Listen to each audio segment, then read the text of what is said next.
What the UN environment is doing is utilizing three-pronged approaches. It's using a multi-stakeholder approach because each and everyone is needed, as enshrined in Section 5 of the Paris Agreement.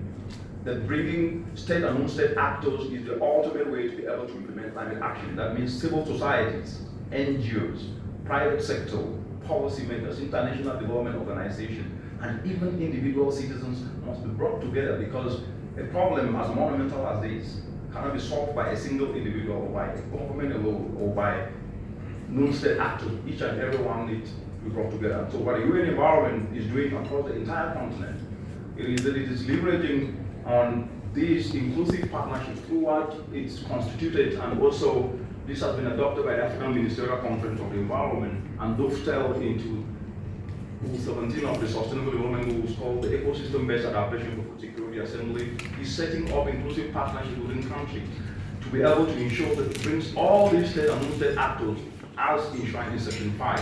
And what this has done is that it is actually bringing each and everyone together and helping to implement climate action in such a way that it is not just to curtail emissions, but build on already existing initiatives without duplicating efforts. The second is at the policy level. What the UN environment is doing is the problems of climate change will be reported to the Ministry of Environment. I mean, the reporting of the National Determined Contribution implementation to the UNFCCC will be done through the Ministry of Environment, but the solutions and the actions are not taken only through the Ministry of Environment. When you look at the National Determined Contributions and you look at what is there is agriculture, nature-based agricultural action. There is clean energy. For this to be happening, the Ministry of Environment and the Ministry of Energy, the Ministry of Agriculture, the Ministry of Industrialization, the Ministry of Finance, their policies need to be synchronized. And this policy coherence calls for interagency policy harmonization. And the UN environment is actually working with countries to be able to ensure that this policy harmonization takes place. Like here in Kenya, the UN environment is working with the Ministry of Agriculture and Irrigation and harmonizing policies so that your feet in tariff under the Ministry of Energy, whereby tax exemption for those who are importing clean energy, whether it is to help ensure that solar power irrigation can actually happen, or to ensure that solar dryers can be used by farmers to dry the vegetables or add value to what they are producing. This will result in not implementing the Big Four, but at the same time contribute to implementing climate action and contribute to Agenda 2030 as well as the Sustainable Development Goal.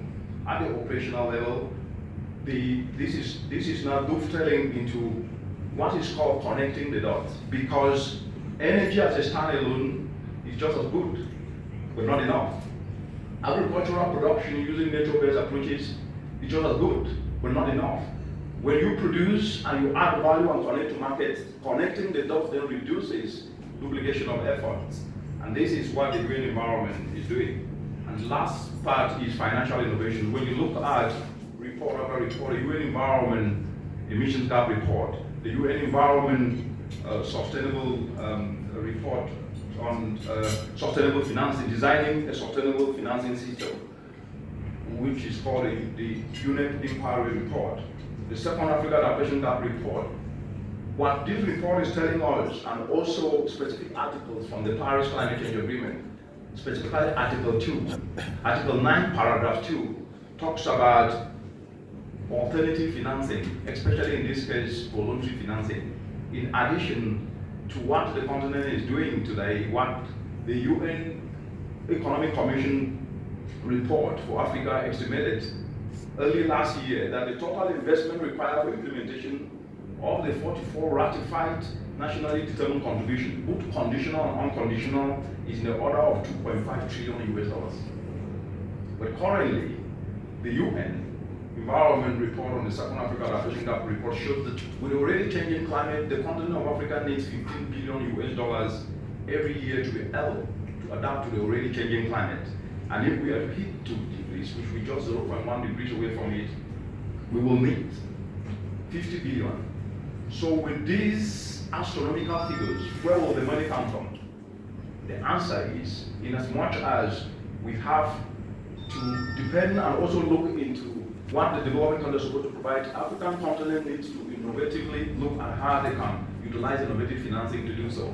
And what the UN environment is doing is working with countries looking at how they can be able to leverage on what is called risk-sharing facilities, whereby what is already happening is you take cooperatives where we're working with here in Kenya. Cooperatives are engaging in actions, clean energy, nature-based actions, and utilizing SACCO, the SACCO spirit and the Harambee spirit to be able to ensure that loans are given to those who are investing in clean energy and connecting the dots and adding value to what is being produced. In that way, we're moving away from finance for finance to finance for investment, not only investment, but to address social, economic, environmental, and also financial aspects. And that is a win-win. And this is happening across 30 countries in the African continent today.